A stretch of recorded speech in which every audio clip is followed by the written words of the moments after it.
Then let's begin the game.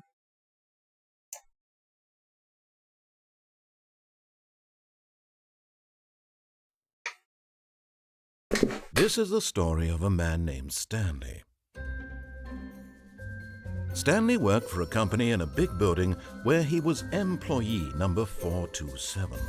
Employee number 427's job was simple. He sat at his desk in room 427 and he pushed buttons on a keyboard. Orders came to him through a monitor on his desk, telling him what buttons to push, how long to push them, and in what order.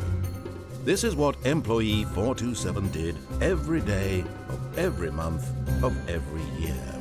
And although others might have considered it soul-rending, Stanley relished every moment that the orders came in, as though he had been made exactly for this job.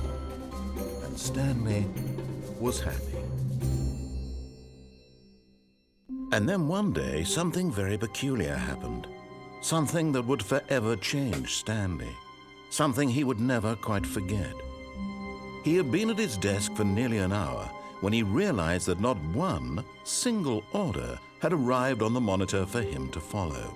No one had showed up to give him instructions, call a meeting, or even say hi. Never in all his years at the company had this happened, this complete isolation. Something was very clearly wrong. Shocked, frozen solid, Stanley found himself unable to move for the longest time. But as he came to his wits and regained his senses, he got up from his desk and stepped out of his office. I'm just a little cold. Fixing my blanket a little. Okay.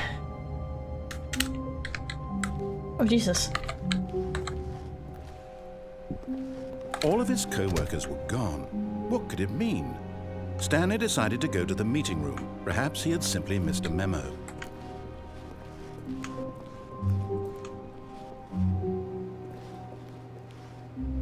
And I should know this meeting room.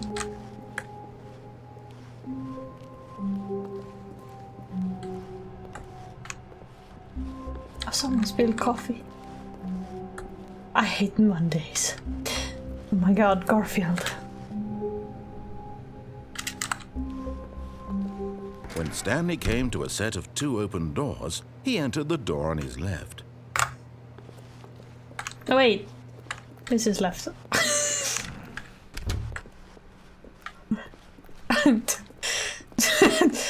Oops. Yet there was not a single person here either. Feeling a wave of disbelief, Stanley decided to go up to his boss's office, hoping he might find an answer there.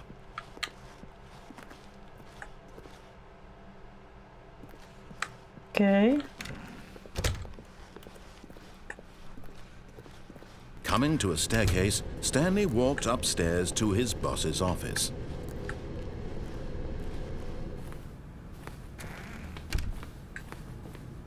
And nothing. Stepping into his manager's office, Stanley was once again stunned to discover not an indication of any human life. Shocked, unraveled, Stanley wondered in disbelief who orchestrated this. What dark secret was being held from him? What he could not have known was that the keypad behind the boss's desk guarded the terrible truth that his boss had been keeping from him. And so the boss had assigned it an extra secret PIN number, 2845. But of course, Stanley couldn't possibly have known this.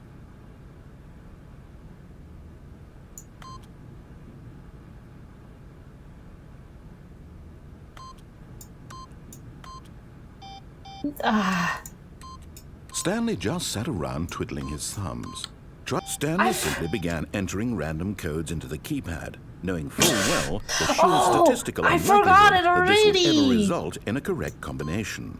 If he knew that the combo was 2845, yet incredibly, by simply pushing random buttons on the keypad, Stanley happened to input the correct code by sheer luck. Amazing. I was like, oh, I remember he stepped into the newly and opened passageway.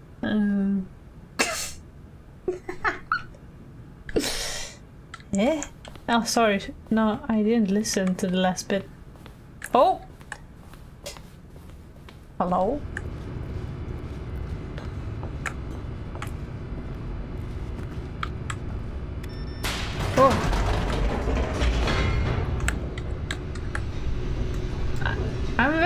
tired, okay? This is a perfect game to play when you're tired and need to Deeper listen. into the building, Stanley realized he felt a bit peculiar. It was a stirring of emotion in his chest, as though he felt more free to think for himself, to question the nature of his job. Why did he feel this now, when for years it had never occurred to him? This question would not go unanswered for long.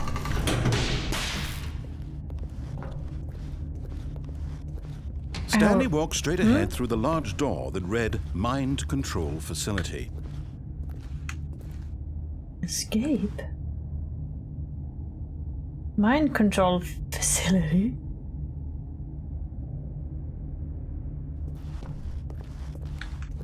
What about this Although one? this passageway had the word escape written on it, the truth was that at the end of this hall, Stanley would meet his violent death. What? The door behind him was not shut. Stanley still had every opportunity to turn around and get back on track. At this point, Stanley was making a conscious, concerted effort to walk forward and willingly confront his death. Ooh. Okay, what do you mean, my death? I've... Ooh.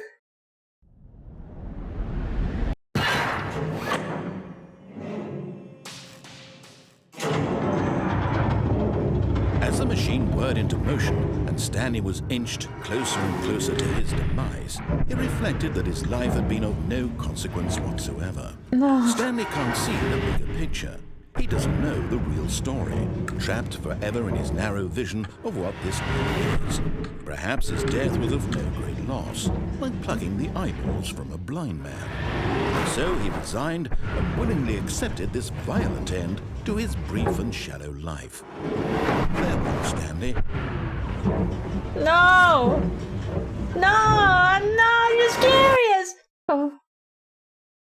Farewell, Stanley, cried the narrator, as What? Stanley was led helplessly into the enormous metal jaws.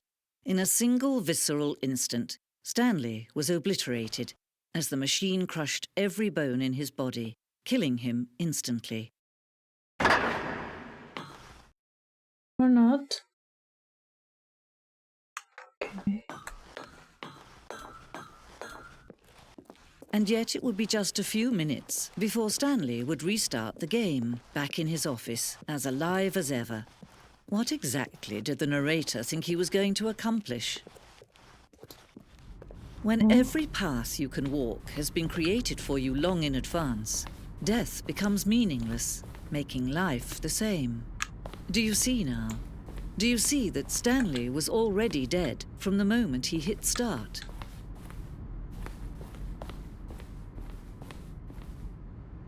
Oh.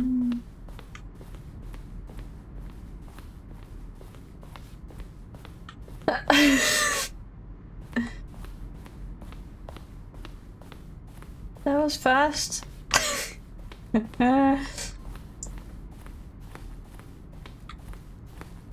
Exit. Oh, look at these two. How they wish to destroy one another. How they wish to control one another. How they both wish to be free.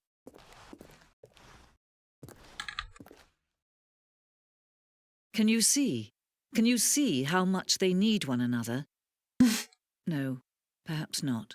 Sometimes these things cannot be seen. But listen to me. You can still save these two. You can stop the program before they both fail. Push escape and press quit.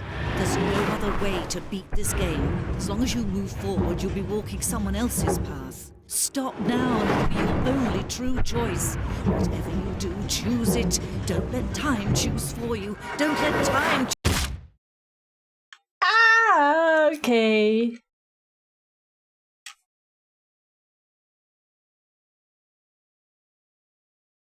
What happened? What happened? Okay, so thank you so much for coming and watching me play.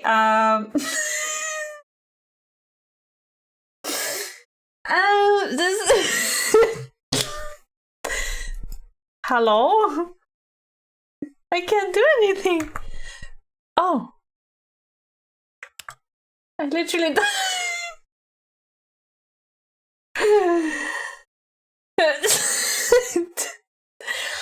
There you go. That's the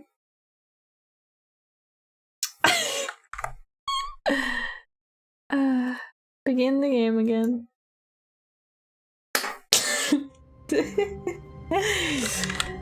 Ah, yes. All of his co-workers were gone. What could it mean? Stanley decided to go to the meeting room. Perhaps he had simply missed a memo. Yes, of course. When Stanley came to a set of 2 open doors, he entered the door on his left. Okay, I'll be nice. I'll follow direction. Sleepy Misa? Indeed I am. Super sleepy. Yet there was not a single person here either. Feeling a wave of disbelief, Stanley decided to go up to his boss's office, hoping he might find. Coming to a staircase, Stanley walked upstairs to his boss's office. Sorry, narrator, I'm not giving you a chance to speak your full sentences. Let's see if I Stepping remember into his this manager's time. office, Stanley was once again stunned to discover not an indication of any human life. What could it mean? Stanley wondered aloud to nobody. He began wildly tearing through papers on the boss's desk, pulling books off the shelf, looking behind paintings, desperate for clues to his situation. But his attention was caught by a keypad behind the boss's desk. What could its purpose be? There was In two. fact, this keypad guarded the terrible secret 2845. that lay buried below his feet. And so the boss had assigned it an extra secret PIN number. Stanley was in such a rush to get through the story as quickly as possible, he didn't even have a single minute to just let the narrator talk. That kind of anxiety isn't healthy, so he relaxed for a few moments with some calming New Age music. Oh my. Oh no, don't play this, I'll fall asleep. I didn't remember. Feeling soothed and rejuvenated, Stanley calmly walked forward into the opened passageway.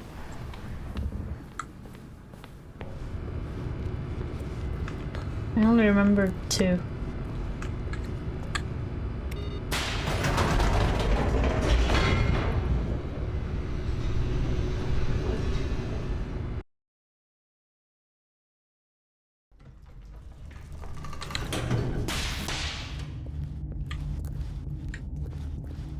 Stanley walked straight ahead through the large door that read Mind Control Facility.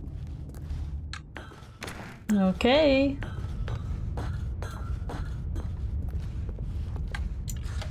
The lights rose on an enormous room packed with television screens. What horrible secret did this place hold? Stanley thought to himself. Did he have the strength to find out?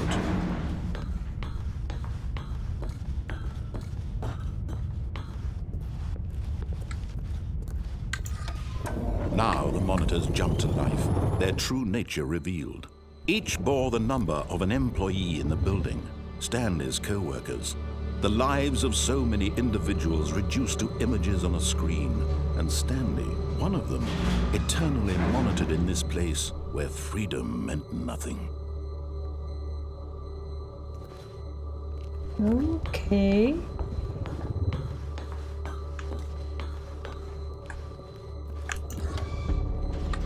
This mind control facility, it was too horrible to believe. It couldn't be true. Had Stanley really been under someone's control all this time? Was this the only reason he was happy with his boring job? That his emotions had been manipulated to accept it blindly? I was gonna say, I don't remember my number. I was gonna check if I could see my number. But I don't remember. No. He refused to believe it. He couldn't accept it. His own life in someone else's control? Never! It was unthinkable, wasn't it? Was it even possible? Had he truly spent his entire life utterly blind to the world? But here was the proof. The heart of the operation. Controls labeled with emotions. Happy, or sad, or content. Walking, eating, working, all of it monitored and commanded from this very place. And as the cold reality of his past began to sink in, Stanley decided that this machinery would never again exert its terrible power over another human life. For he would dismantle the controls once and for all. Red button. Red button. No! I can't press it! Oh, what do I do? Oh, it's a puzzle?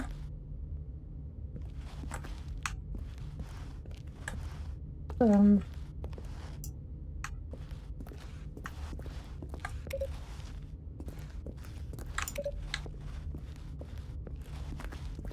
there more bulleted?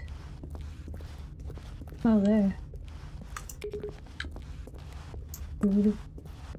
5? There's 5 buttons?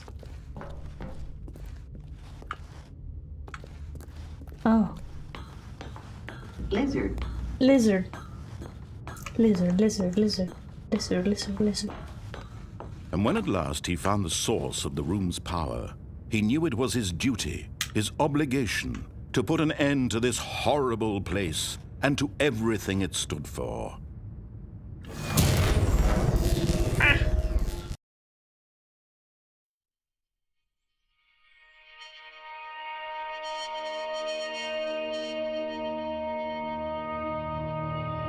Blackness and a rising chill of uncertainty. Was it over? Yes! He had won! He had defeated the machine, unshackled himself from someone else's command. Freedom was mere moments away. And yet, even as the immense door slowly opened, Stanley reflected on how many puzzles still lay unsolved. Where had his co-workers gone? How had he been freed from the machine's grasp? What other mysteries did this strange building hold? But as sunlight streamed into the chamber, he realized none of this mattered to him, for it was not knowledge or even power that he had been seeking, but happiness. Perhaps his goal had not been to understand, but to let go. No longer would anyone tell him where to go, what to do, or how to feel. Whatever life he lives, it will be his. And that was all he needed to know. It was perhaps the only thing worth knowing. Stanley stepped through the open door. Stanley felt the cool breeze upon his skin, the feeling of liberation, the immense possibility of the new path before him. This was exactly the way, right now, that things were meant to happen. And Stanley was happy.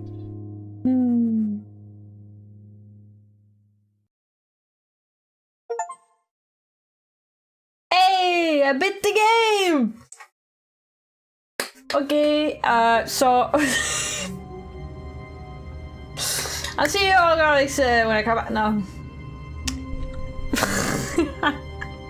That was fast, man. Speedrunner here.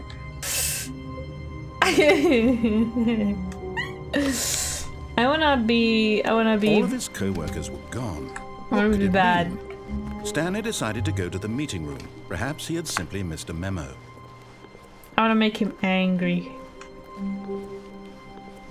When Stanley came to a set of 2 open, this was not the correct way to the meeting room, and Stanley knew it perfectly well. Ah. Perhaps he wanted to stop by the employee lounge first, just to admire it. Ah, yes, truly a room worth admiring. It had really been worth the detour after all, just to spend a few moments here in this immaculate, beautifully constructed room. Stanley simply stood here, drinking it all in. I want a soda. Okay. Yes, really. But eager to get back to business, Stanley took the first open door on his left.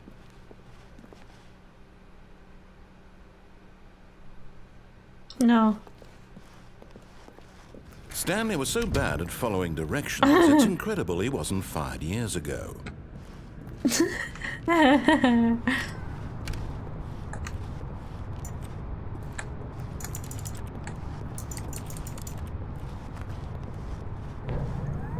Look, Stanley, I think perhaps we've gotten off on the wrong foot here. I'm not your enemy, really, I'm not. I realize that investing your trust in someone else can be difficult, but the fact is that the story has been about nothing but you all this time. There's someone you've been neglecting, Stanley. Someone you've forgotten about. Please, stop trying to make every decision by yourself. Now, I'm not asking for me, I'm asking for her. This is it, Stanley. Your chance to redeem yourself. To put your work aside. To let her back into your life. She's been waiting. My wife? My wife?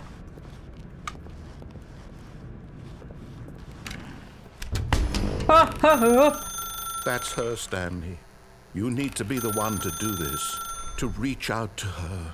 If you can truly place your faith in another, then pick up the phone. Ah! Flashbang.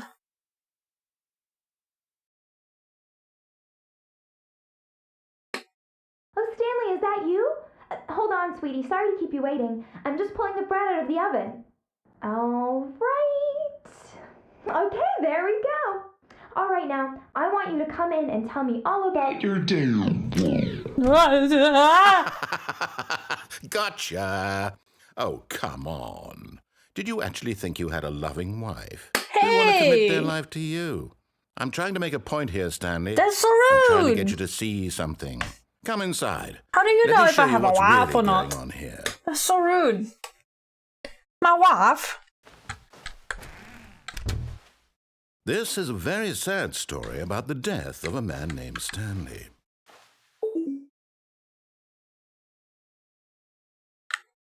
Stanley is quite a boring fellow.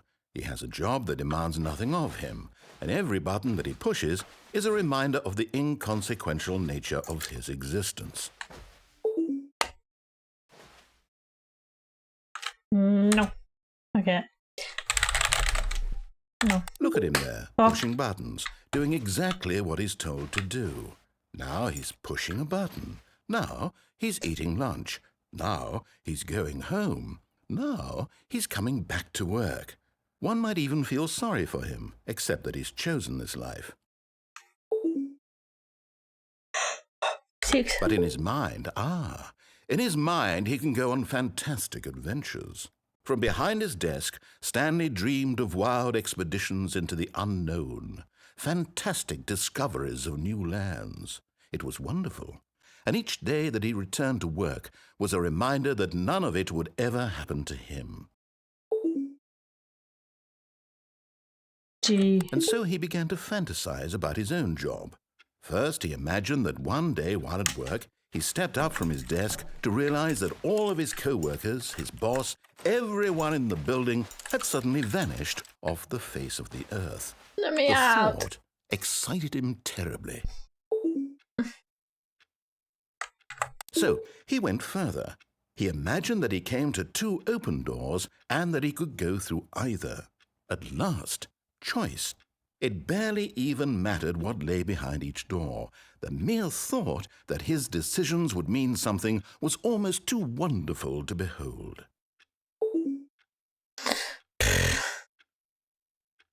As he wandered through this fantasy world, he began to fill it with many possible paths and destinations. Down one path lay an enormous round room with monitors and mind controls. Down another was a yellow line that weaved in many directions, and down another was a game with a baby. And he called it the StanleyParable. Who's there? Go away. Or let me out of this room. It was such a wonderful fantasy, and so in his head he relived it again, and then again, and again, over and over, wishing beyond hope that it would never end, that he might always feel this free. Surely there's an answer down some new path, mustn't there be? Perhaps if he played just one more time. Let me in. What do you mean let me in? Let me out. I love my wife. But there is no answer. How could there possibly be? In reality, all he's doing is pushing the same buttons he always has. Nothing has changed. The longer he spends here, the more invested he gets, the more he forgets which life is the real one. And I'm trying to tell him this, that in this world he can never be anything but an observer, that as long as he remains here, he's slowly killing himself. But he won't listen to me. He won't stop. Here, watch this. Stanley, the next time the screen asks you to push a button, do not do it. But the button's so tempting to press, so... You see? Can he just not hear me? How can I tell him in a way that he'll understand that every second he remains here, he's electing to kill himself? How can I get him to see what I see? How can I make him look at himself? Mirror? I suppose I can't, not in the way I want him to. But I don't make the rules. I simply play to my intended purpose, the same as Stanley. We're not so different, I suppose. I'll try once more to convey all this to him. I'm compelled to. I must. Perhaps, well, maybe this time he'll see.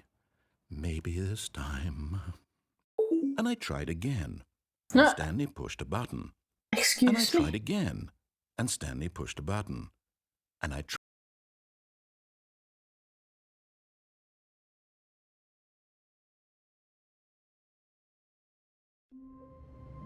And I'm back. Okay, that was boring. All of his co-workers were... Wait, no. This isn't the right office, is it? Wait, what? Is this Stanley's office? Wait, it's not the same?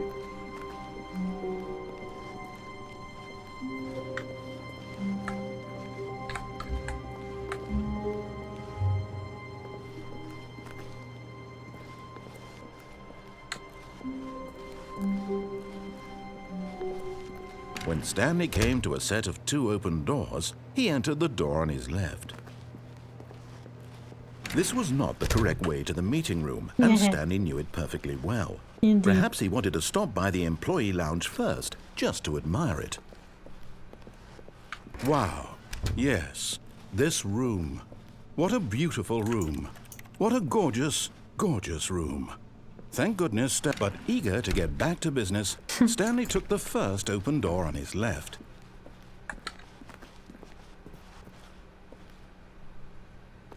I don't know if I can go anywhere else than that. I don't want to redo the thing. I don't know if I can control it. Let's see. You can do the same route, but refuse to answer the phone. Ooh, let's try. Stanley was so bad at following directions, it's incredible he wasn't fired years ago.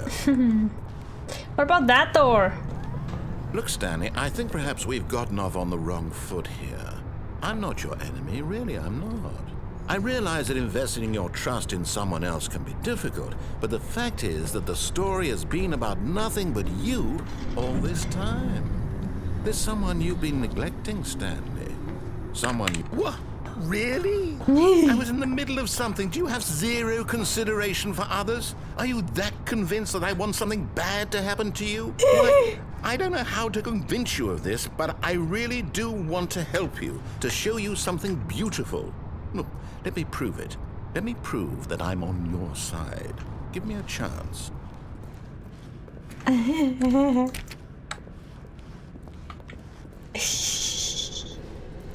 I'm a troublemaker.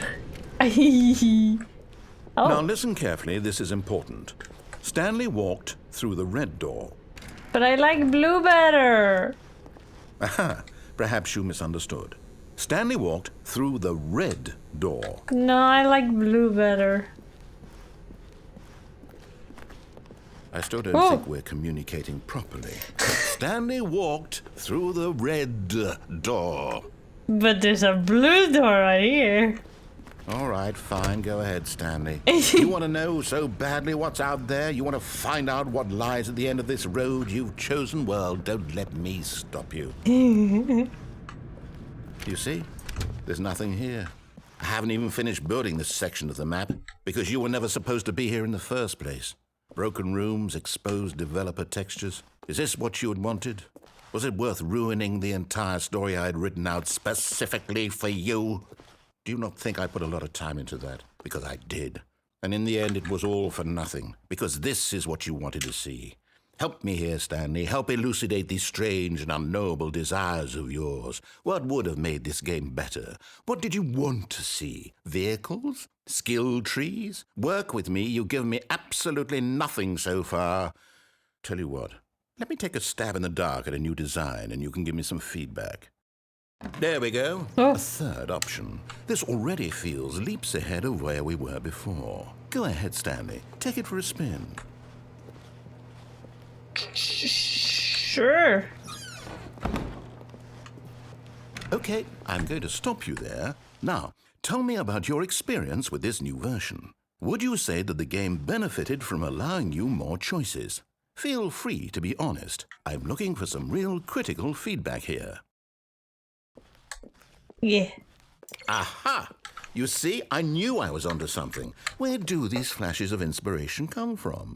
How did I know the game needed a third door? Well, it's instinct mostly, a calling in your gut. I really couldn't say where the idea came from, except that I felt it in my soul. You can't teach that, Stanley. Don't even try.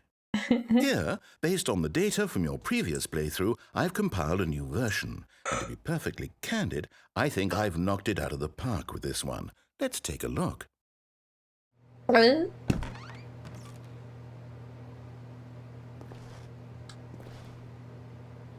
Worldwide leaderboard. Wait. Is this real people?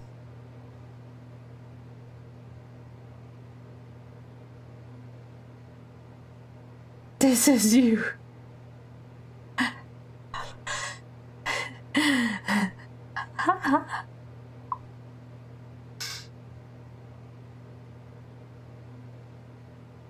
Do I not ask them some friends for help? Error. No, error. No friends. Ah. No. This is your superior. A dead rat. A dead rat is a.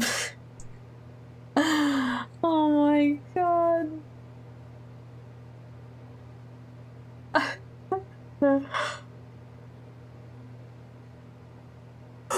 Is she just restarting now? Yes. Well, I've already gone through that door. How about this one? Okay. Now, would you say that competitive leaderboard helped you feel motivated to keep walking through doors? Again, honest answers, please. Meh. Hey, I nearly forgot. I've got a prototype of a new game I've been working on, and now would be a lovely opportunity to give it some playtesting. You wouldn't mind taking a look at it, would you? Perfect. Let me boot it up. I didn't get to answer. In this game, What the baby crawls left towards danger. You click the button to move him back to the right, and if he reaches the fire, you fail. It's a very meaningful game, all about the desperation and tedium of endlessly confronting the demands of family life. I think the art world will really take notice. But of course, the message of the game only becomes clear once you've been playing it for about 4 hours. So why don't you give it 4 hours of play to make sure it's effective? Be sure to keep notes on your experience.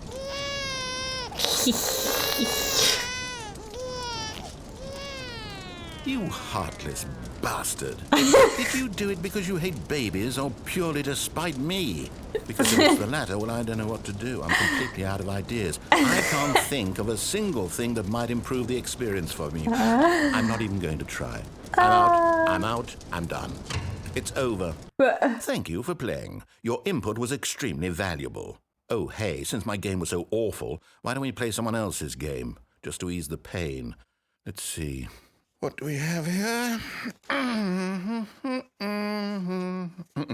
Yes, this seems like it'll work. Let's give it a shot. Minecraft! Is this any better? At last, the one thing you've always Oh desired. yeah, A Minecraft! game I had absolutely nothing to do with. But is it enough? Tell me that, Stanley. Minecraft! Will it ever be enough? I can't do Well, anything I'll though. say this. I'm done making things for you. From now on, I will only create to fulfill a greater artistic purpose. Watch this, Stanley. I'm going to build a house.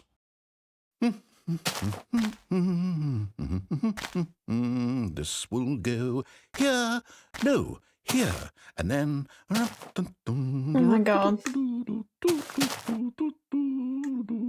Let's see, what does it need? Yes, of course. And just to finish it all off, yes, it's complete. I made this, Stanley. Look at it. Gaze upon my work of art and feel ashamed at your own inadequacy. But you've only seen it from the outside. You've only gotten half the experience. Please, step inside and make yourself comfortable. But I want the dandelion. It might be the last one this season. I need it. I need it. I don't want to go in. I want my dandelion. I refuse to take a step inside the door without my dandelion. I refuse. I can't take it out. How rude teasing me with Minecraft. So rude.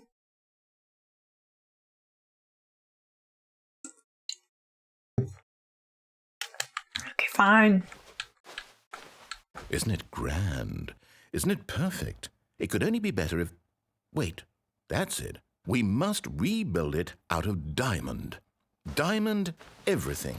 Yes. Come along, Stanley. We have to go mining. Yes, I get to play Minecraft.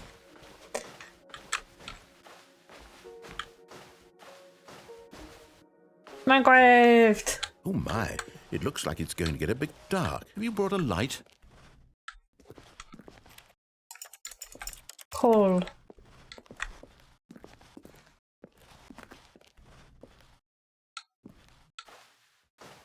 Oh, no. This is far more open-ended than I had in mind. I'm looking for something more narrow and linear.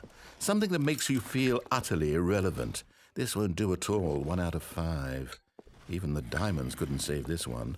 Okay, new game. Nah. But my Minecraft.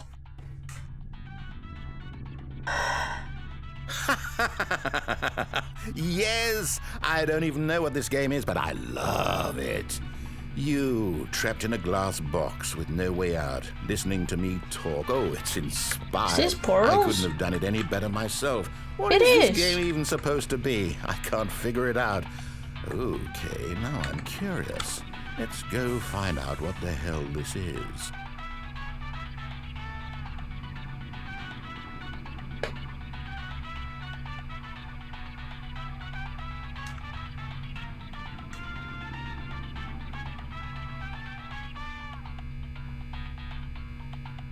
Okay, sorry, I was jamming. I love that music. I remember this from from when I played it. Motion sickness. Sorry, I was just jamming. Oh, it's a puzzle. Critical thinking, Stanley. Your forte.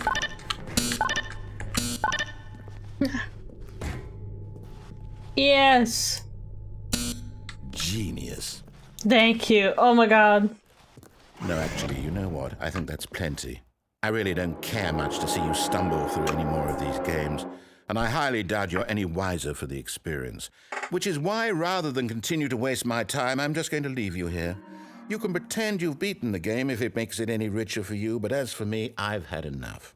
So, why don't you get cozy in this room, and if you have any grand revolutionary ideas for the perfect video game, you can just sit there and let it ball up inside you for all eternity. I don't need your advice. I don't need your ratings. And I certainly don't need the validation of a man whose job is to push buttons. I think I'll just go about my business, making meaningful cultural contributions to the world. And perhaps every now and then I'll think back to a man named Stanley who was objectively wrong in every decision he ever made. The thought won't last long. Goodbye, Stanley. Good luck with your work, and I sincerely hope that everyone lives happily ever after. Whee! Oh.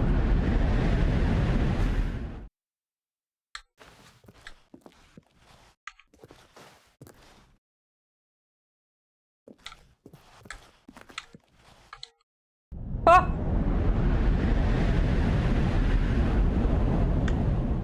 I fell. Oh.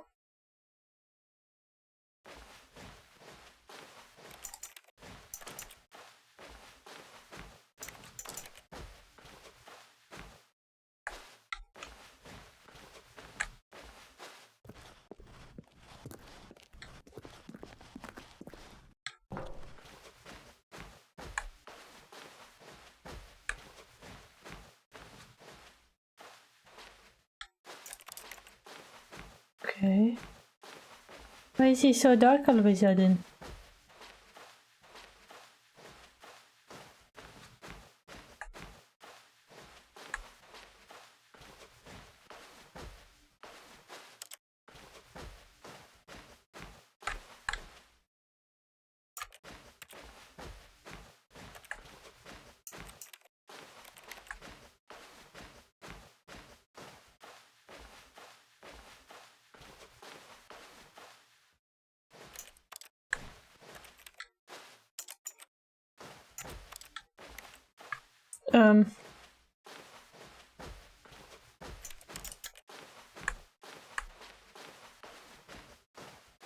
Truly the back rooms. I wonder what he found. What If what he wanted was to be the leading man in his own story, well, perhaps he's gotten it. Down in wherever he is right now. I wonder if he's happy with his choice, and if he's learned the heavy cost that comes with it. He'll understand soon what I was trying to tell him. He needs me. Someone who will wrap everything up at the end, to make sense out of the chaos and the fear and the confusion. That's who I am. That is what I mean to this world. Oh, yes. Yes, I'll be back. There's no other way. Once this ends, after it all comes to a close, then I'll be back. The end will be here soon. I'll be back. Very soon. I can wait.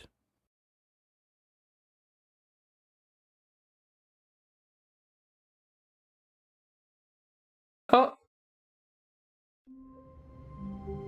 Ah!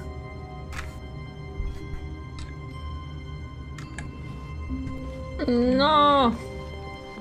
All of his co-workers were gone. What could it mean?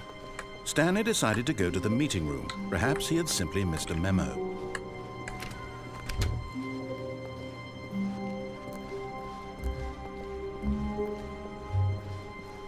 When Stanley came to a set of two open, this was not the correct way to the meeting room, and Stanley knew it perfectly well.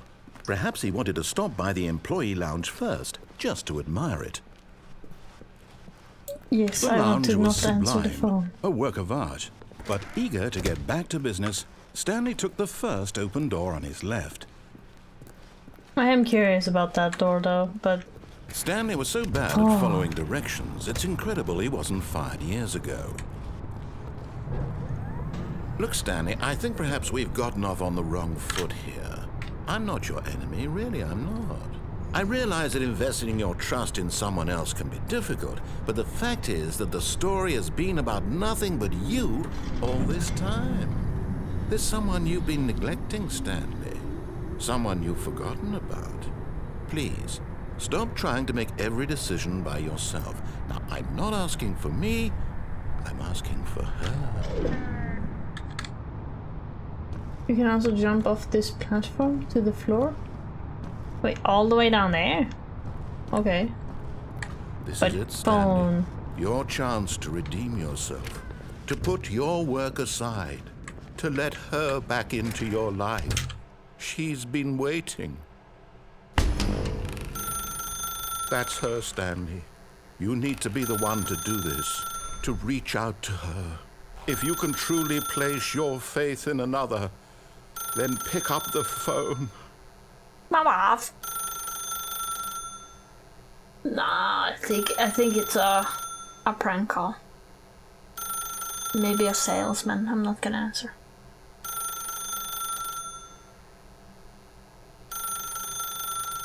Oh, I can pull the cable. As Stanley picked up the phone, a white light engulfed him, filling him not just with radiance, but with hope. Hope for a life reunited one... Wait. Oh, goodness. Stanley, did you just unplug the phone?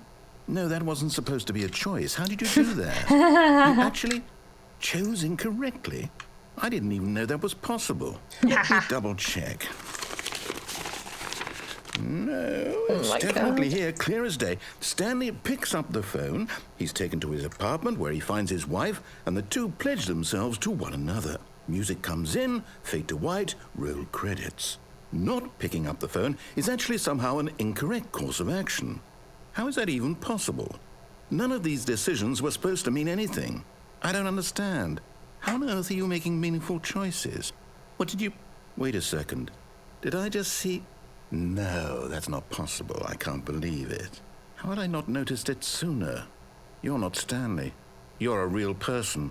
I can't believe I was so mistaken. This is why you've been able to make correct and incorrect choices. And to think I've been letting you run around in this game for so long. If you'd made any more wrong choices, you might have negated it entirely. It's as though you completely ignored even the most basic safety protocol for real-world decision-making. Or did you not grasp the severity of the situation? Well, I won't have that kind of risk on my watch.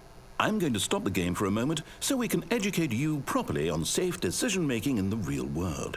Please observe this helpful instructional video. Choice. It's the best part of being a real person. But if used incorrectly, can also be the most dangerous. For example, in this scenario, a hypothetical real person named Stephen has a choice. He could spend years helping improve the quality of life for citizens of impoverished third world nations.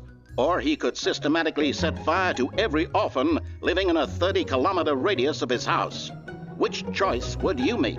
Remember that unlike here, the real world makes sense, and at no time should you make a choice that does not conform to rational logic. If you find yourself speaking with a person who does not make sense, in all likelihood, that person is not real. 2+4=5. Allow the person to finish their thought, then provide an excuse why you cannot continue talking. Turn to a partner and practice saying, "My goodness, is it 4:30? I'm supposed to be having a back, sack, and crack." Excuse me? Practice? No. Excellent. No. Making choices on a regular basis is the best part to a healthy decision-making process. Oh god, it's scaly. Most medical professionals recommend making at least 8 choices per day. Do you make more than 8? Less? And finally, if you begin to wonder if your choices are actually meaningful and whether you'll ever make a significant contribution to the world, just remember that in the vast infiniteness of space, your thoughts and problems are materially insignificant, and the feeling should subside. At this time, your instructor will guide you in an exercise to test and reinforce the material covered in this video. Ah, welcome back. You may have noticed that this room has begun to deteriorate as a result of narrative contradiction. But not to worry. Now that you're properly informed on good decision-making, we're going to revisit a choice you made just a few minutes ago and see what the correct thing to do would have been. This way, please. I was gonna say, I do respect a man who has his own checklist, like physical one, like he did. I do agree. He has his checklist, just like me. That's respect right there.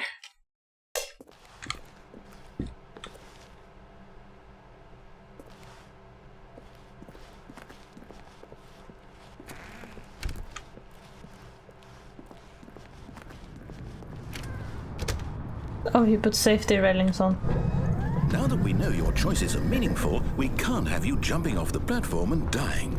Imagine the main character dying senselessly halfway through the story. That story would make no sense at all. I already We did just like need to get you home as soon as possible before the first 5 minutes. contradiction gets any worse.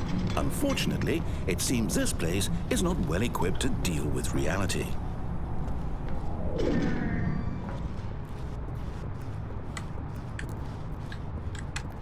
Boo.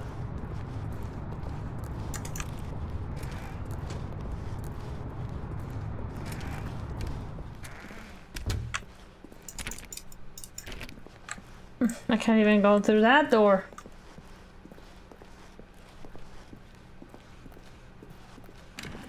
Almost there. You'll take the door on the left, back to the correct ending, the story will have resolution once again, and you'll be home free in the real world.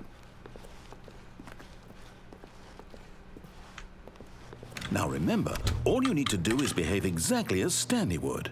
That means choosing responsibly and always putting the story first. I'm quite sure you'll be up to the task. Just follow my lead and you'll be fine. All right. When Stanley came to a set of 2 open doors, he entered the door on his left. No. No! Why did you do that? Quickly, hurry back in the other direction. Perhaps we're not too late. Ooh.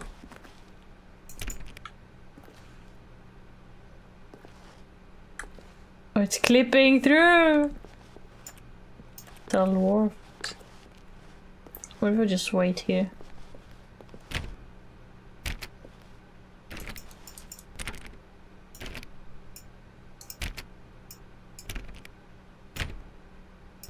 I don't have patience to wait. I'll go back, I guess.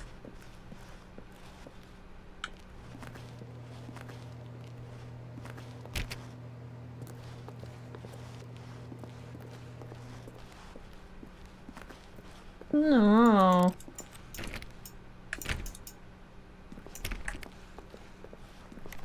He took away my fun. Okay, fine.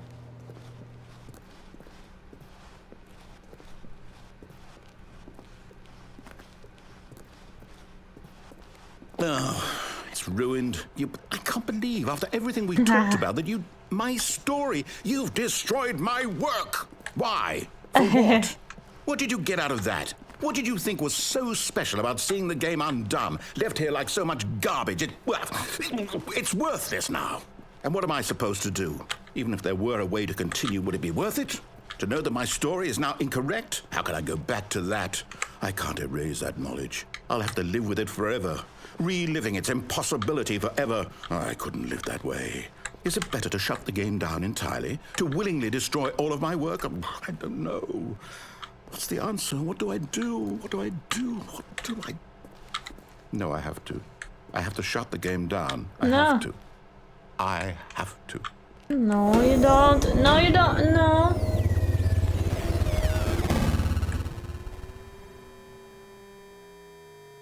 Hey.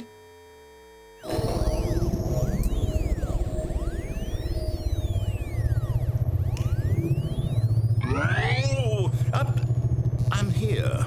I'm still here. Here in this pile of rubbish. With you. You. Who thought you were so clever. Now look where we are. My entire game is destroyed. It was the only thing in the world that was mine, and you've run it into the ground. What, did you think that would be funny? Yes. You just had to see? It will impress upon you how important it was to be like Stanley. He actually knows how to do what I tell him to. He understands that if I say to do something, there's a damn good reason for it. That thought hadn't even occurred to you, had it? That there's a world outside of you?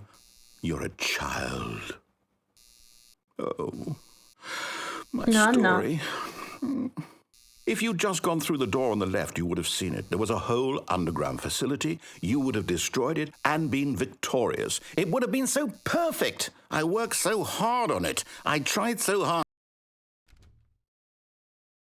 Behave exactly as Stanley would. That means choosing responsibly and always putting the story first. I'm quite sure you'll be up to the task. Just follow my lead and you'll be fine. All right.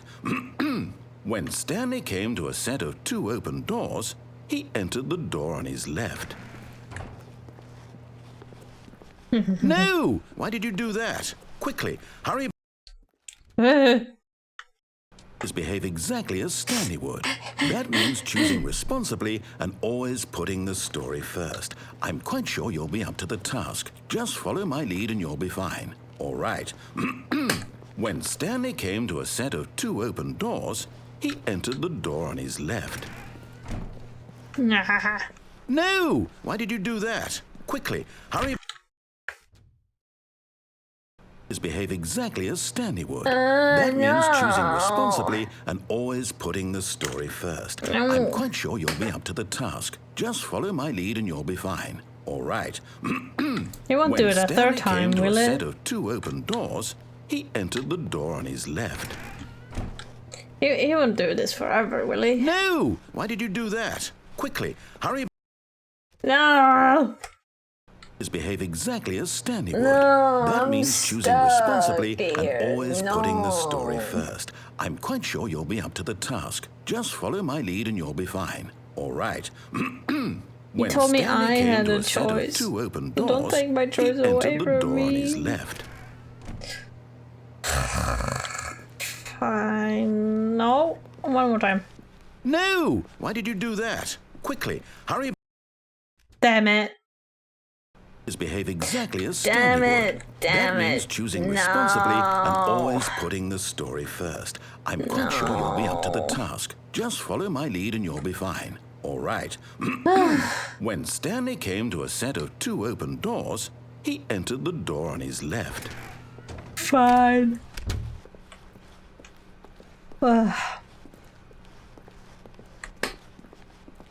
Yet there was not a single person here either. Feeling a wave of disbelief, Stanley decided to go up to his boss's office, hoping he might find an answer there. Oh. Hang on. Coming to the No! staircase, Stanley walked upstairs to his boss's office. Wait, there was a closet? I can't go back now. And they removed the stairs down. No, that was what I was gonna do next. Oh.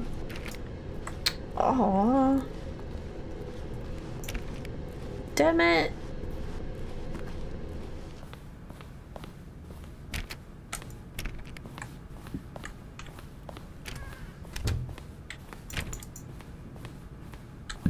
Oh, this is not. Stepping inside his manager's office, Stanley was once again stunned to discover not an indication of any human life.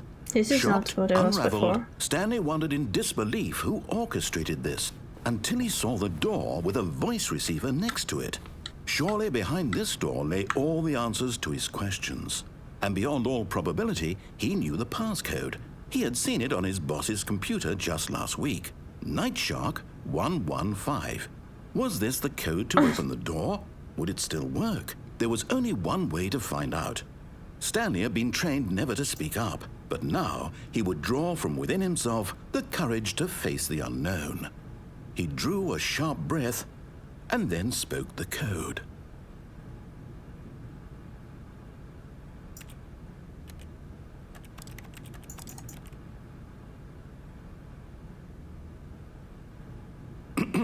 Stanley spoke the code. Nightshark 115.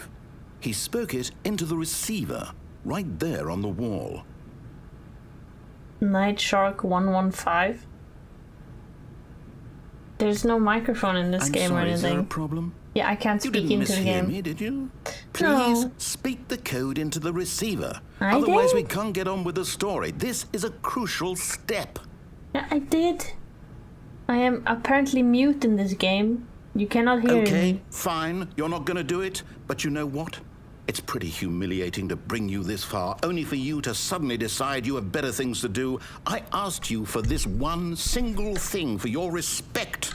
The kind of respect Stanley shows for his choices. He Oh my knows what God. it means to take a story seriously.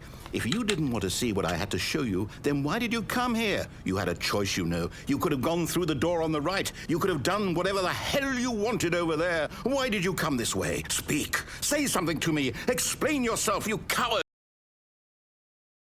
Oh, When oh. Stanley came to a set of 2 open doors, he entered the door on his left. Stanley? Hello? Is everything okay? Stanley, please.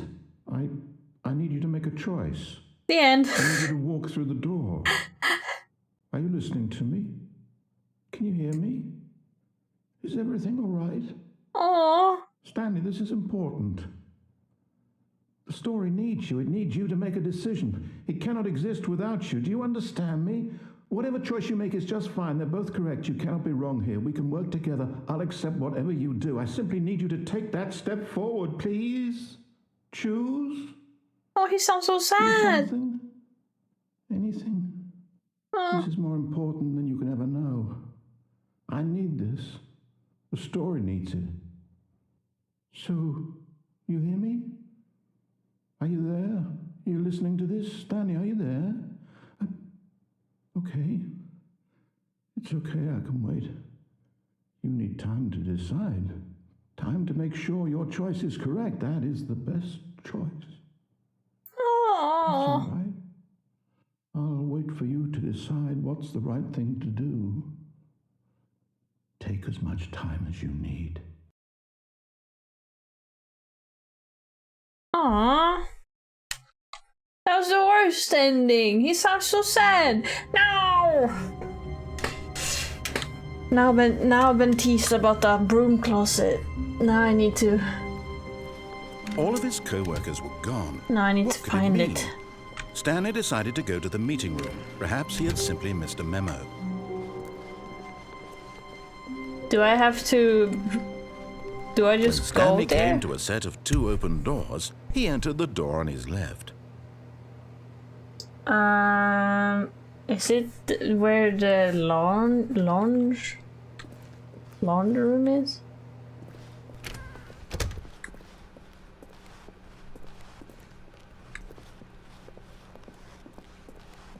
Yet there was not a single person here either.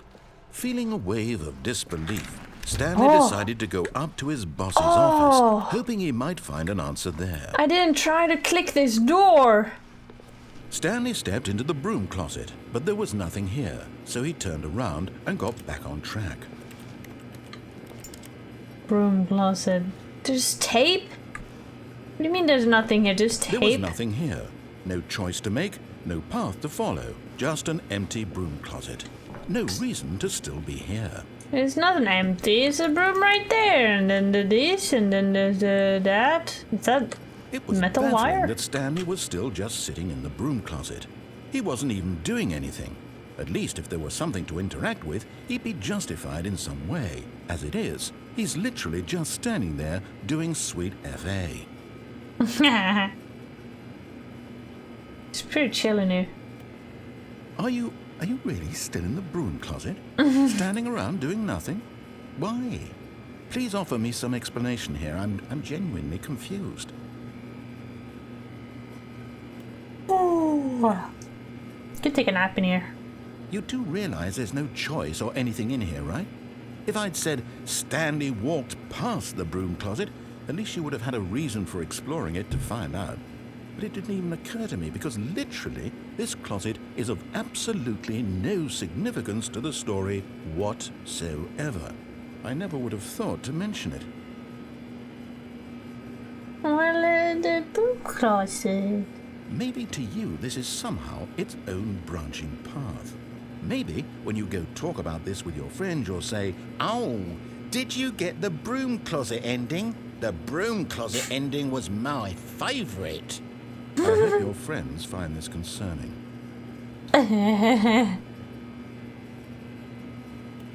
Stanley was fat and ugly and really, really stupid. He probably only got the job because of a family connection. That's how stupid he is. That or with drug money. Also, Stanley is addicted to drugs and hookers. Hey! What the hell?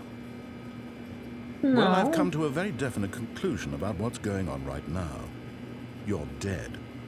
You got to this broom closet, explored it a bit, and were just about to leave because there's nothing here, when a physical malady of some sort shut down your central nervous system and you collapsed on the keyboard. Well, in a situation like this, the responsible thing is to alert someone nearby so as to ensure that your body is taken care of before it begins to decompose. Hello? Anyone who happens to be nearby? The person at this computer is dead. He or she has fallen prey to any number of your countless human physiological vulnerabilities. It's indicative of the long-term sustainability of your species. Please remove their corpse from the area and instruct another human to take their place at the computer, making sure they understand basic first-person video game mechanics and filling them in on the history of narrative tropes in video gaming, so that the irony and insightful commentary of this game is not lost on them. All right, when you've done that, just step out into the hallway.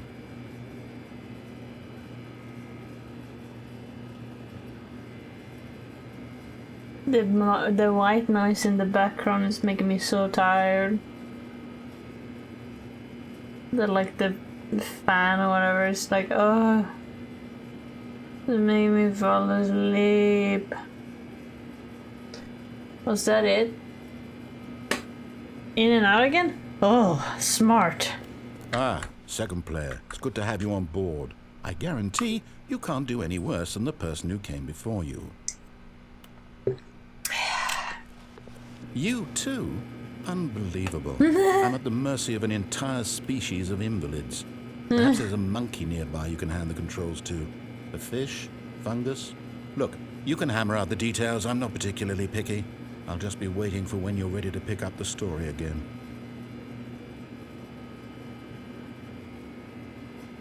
As I said, his broom cloth is making me sleepy.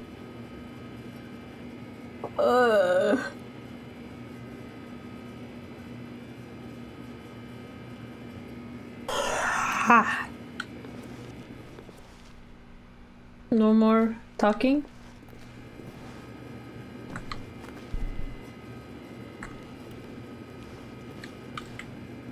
I think he's done with me.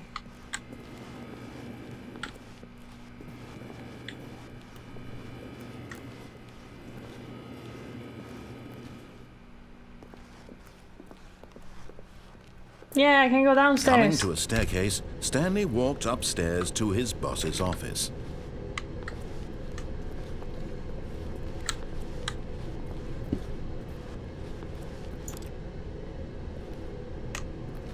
I thought it was a button. But Stanley just couldn't do it.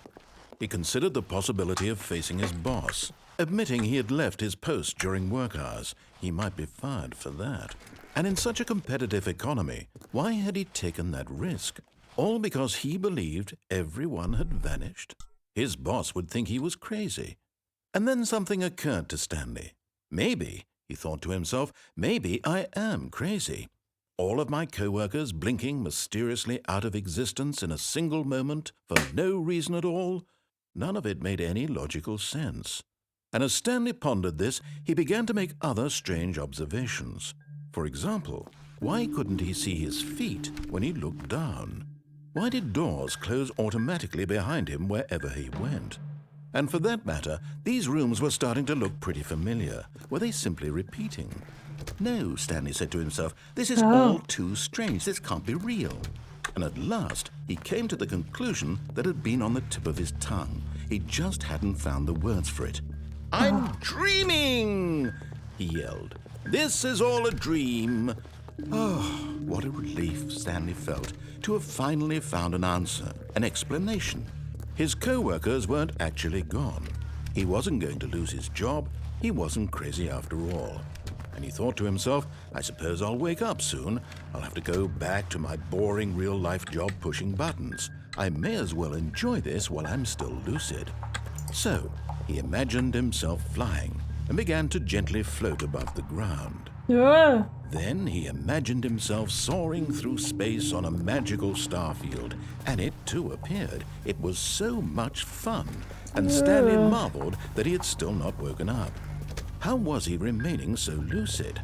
And then perhaps the strangest question of them all entered Stanley's head. One he was amazed he hadn't asked himself sooner. Why is there a voice in my head dictating everything that I'm doing and thinking? Now the voice was describing itself being considered by Stanley, who found it particularly strange. I'm dreaming about a voice describing me, thinking about how it's describing my thoughts, he thought. And while he thought it all very odd and wondered if this voice spoke to all people in their dreams, the truth was that, of course, this was not a dream. How could it be? Was Stanley simply deceiving himself, believing that if he's asleep, he doesn't have to take responsibility for himself? Stanley is as awake right now as he's ever been in his life. Now, hearing the voice speak these words was quite a shock to Stanley. After all, he knew for certain, beyond a doubt, that this was in fact a dream. Did the voice not see him float and make the magical stars just a moment ago? How else would the voice explain all that? This voice was a part of himself too. Surely, if he could just... He would prove it. He would prove that he was in control, that this was a dream. So he closed his eyes gently, and he invited himself to wake up. He felt the cool weight of the blanket on his skin, the press of the mattress on his back, the fresh air of a world outside this one. Let me wake up, he thought to himself. I'm through with this dream. I wish it to be over. Let me go back to my job. Let me continue pushing the buttons. Please, it's all I want. I want my apartment and my wife and my job. All I want is my life exactly the way it's always been. My life is normal. I am normal. Everything will be fine. I am okay. And I'm sleepy. So sleepy. Stanley began screaming. Please, someone wake me up. My name is Stanley. I have a boss. I have an office. I am real. Please, just someone tell me I am real. I must be real. I must be. Can anyone hear my voice? Who am I? Who am I? Yeah. And everything went black.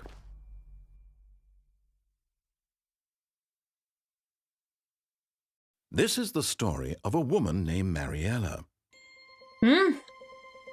Mariella woke up on a day like any other. She arose, got dressed, gathered her belongings, and walked to her place of work. But on this particular day, her walk was interrupted by the body of a man who had stumbled through town talking and screaming to himself, and then collapsed dead on the sidewalk.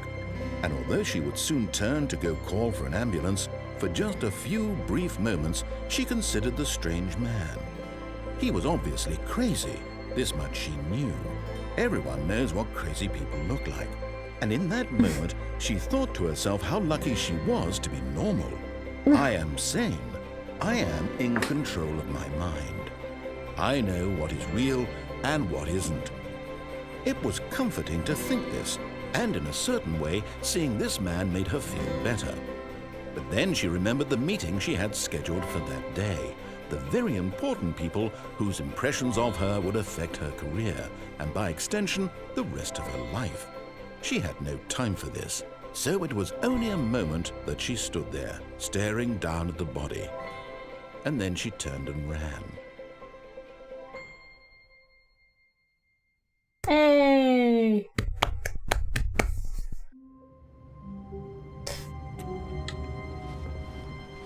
All of his co-workers were gone. What could it mean? Stanley decided to go to the meeting room. Perhaps he had simply missed a memo.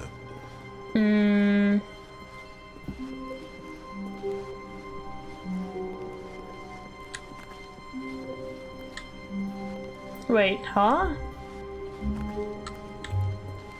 Was that? When Stanley came to a set of 2 open doors, he entered This was not the correct way to the meeting room, and Stanley knew it perfectly well.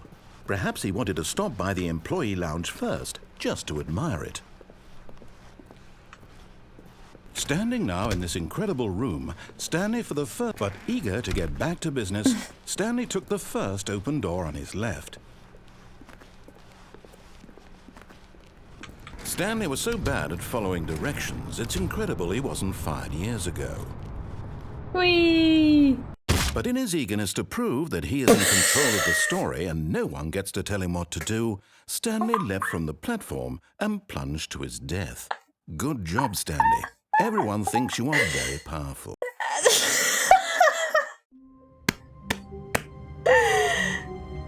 Oh.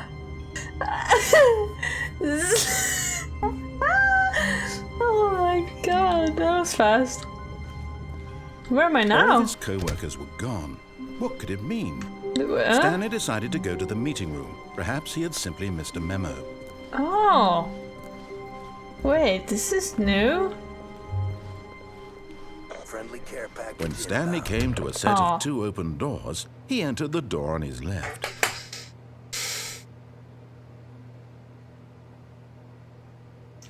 What have I not tried? Oh, right! Water. Oh, thank you for the water. And for the care package. Thank you, guys. Try jumping again? Sure. I'll try jumping again. This was not the correct way to the meeting room, and Stanley knew it perfectly well. Perhaps he wanted to stop by the employee lounge first, just to admire it. Stanley felt lightheaded, butterflies in his stomach, but eager to get back to business, Stanley took the first open door on his left. Stanley was so bad at following directions, it's incredible he wasn't fired years ago. Oi.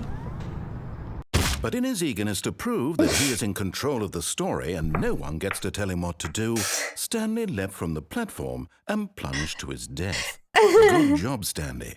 Everyone thinks you are very powerful.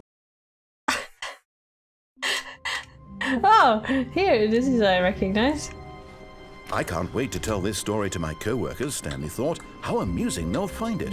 Oh, won't we all just laugh and laugh at the time I thought everyone had gone missing.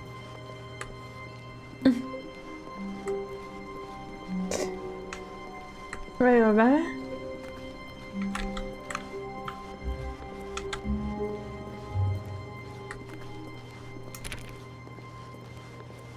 You're back?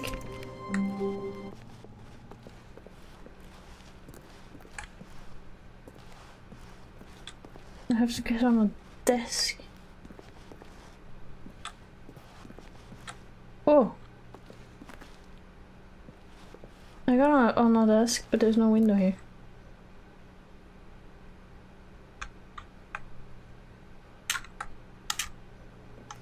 Oh!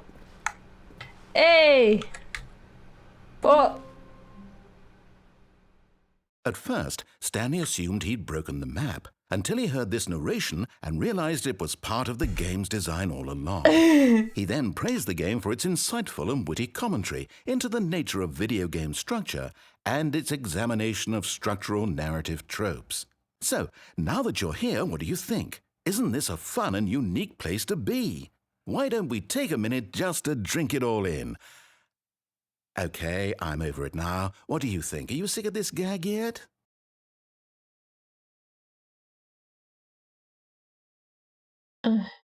No. Ah, then in that case we'll continue. But now, here comes the real question. What do you think would have happened if you had told me that you wanted this to stop? Do you think it would have been particularly different? Would I have taken the same idea but rephrased it superficially to fit that answer? Perhaps you never would even have thought of it if I hadn't brought up the issue in the first place. Oh, now think about it. Will it be worth it for you to restart and then come back here just to do the other option? Clearly, this whole gag takes some time. What if the other option is even longer? How long will you spend in total just to have heard all the narration? Oh, and this is rich. Perhaps you've just played the other option, and now you've come to see what happens in this one. So, what do you think? Which choice was the better one? Imagine if you had selected Continue on your first playthrough, how tantalizing it would be not knowing what happens when you pick the other option. Indeed, you are one of the lucky ones.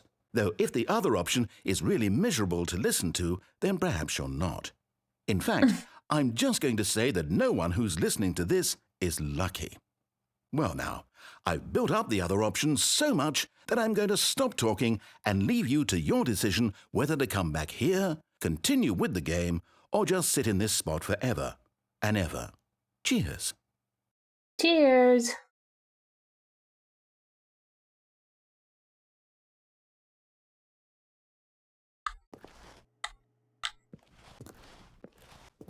Oh, I'm in a small box.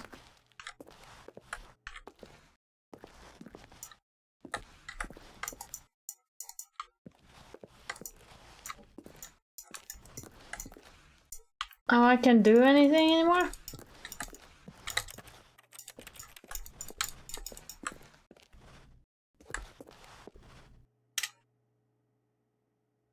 I'm stuck here forever.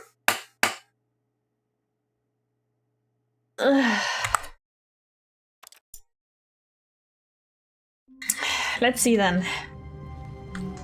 Let's see I if, can't wait if to it tell was this so story to my good of a co-workers, Stanley second thought. option. How amusing they'll find it. Oh, won't we all just laugh and laugh at the time I thought everyone had gone missing? How did I get up here the No first matter time? how hard Stanley looked, he couldn't find a trace of his co-workers. There we go. And there we go. Let's see if the other option was so good. At first, Stanley assumed he'd broken the map until he heard this narration and realized it was part of the game's design all along. I'm guessing He then it's the praised same. the game for its insightful and witty commentary Lucy? into the nature of video game structure and its examination of structural narrative tropes. So, now that you're here, what do you think? Isn't this a fun and unique place to be? Why don't we take a minute just to drink it all in? Okay, I'm over it now. What do you think? Are you sick of this gag yet? Well, I don't know how to say this politely, but you could literally just hit escape and restart the game any old time you want, like right now. You could have done it just then. Now would also be an appropriate time to quit. Any of these points and so many, many more, all of them are appropriate.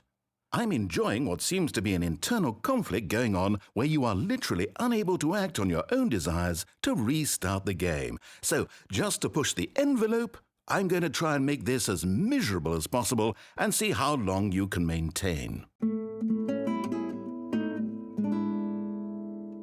There once was a man named Stanley, who people considered so manly. But the truth must be told, he was not very old and was quite particularly gangly. What Stanley liked most was buttons. He pushed them like some kind of glutton. Yeah. He did it all day in a meaningful way, but his brain had long ceased to function. Which is why he is in this parable and lives an existence quite terrible. And if you are not strong and keep playing along, you too will become quite unbearable. You too will become quite unbearable.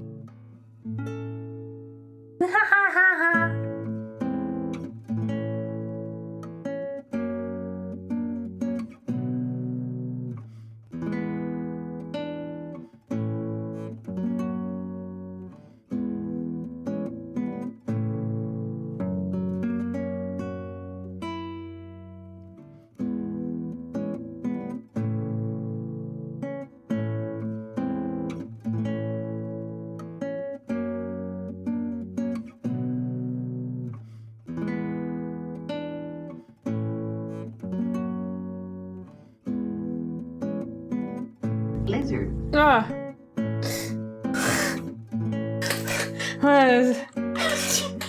Jesus. Oh, Baba.